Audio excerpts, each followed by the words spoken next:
This is Stephen Fuchs, and this is... Hello to my friends in Hamburg.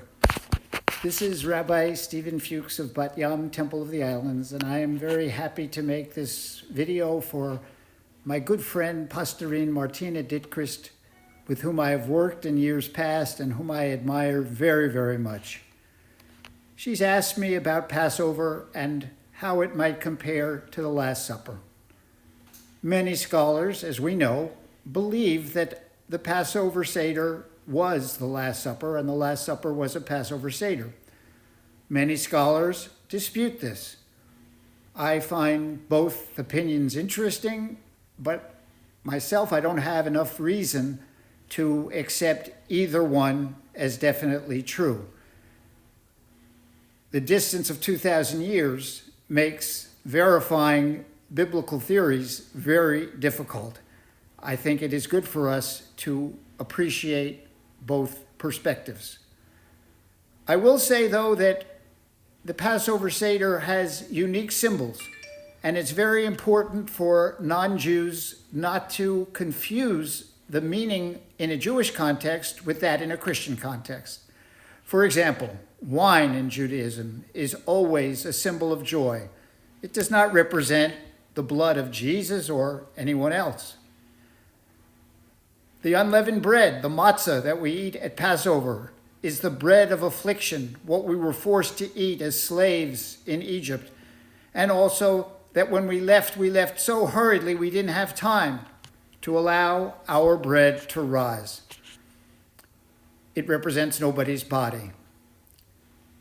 The lamb, which we refer to as the lamb slaughtered so that the angel of death would pass over the doors of the Hebrews in the story of Exodus.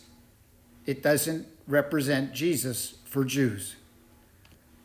Most important, I think, for Jews and non-Jews alike, is to realize that Passover is the story of a war between gods. On the one hand, we have Pharaoh, the pagan god, who was worshipped by building him monuments and pyramids and store cities. And if he needed slaves for that, that's fine. If he needed to beat the slaves to make them work harder, that too was okay. If he needed to thin out the population by throwing the Hebrew boys into the Nile when they were born, no problem. On the other side, we have the one true God of the Torah, a God who we worship by practicing love and kindness and creating a world of justice, caring, and compassion. The Passover story is the story of our God going to war against the pagan god Pharaoh. Fortunately, it is our triumph, and therefore we can continue to live lives of purpose and meaning. Were it not for God going to war for us in this way, we would still be slaves in Egypt at this time. Now, many scholars dispute, did this really happen historically?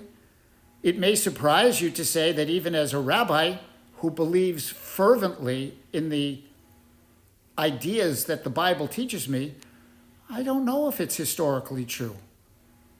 But it really doesn't matter. It is a story which is at the foundation of all of Jewish thought.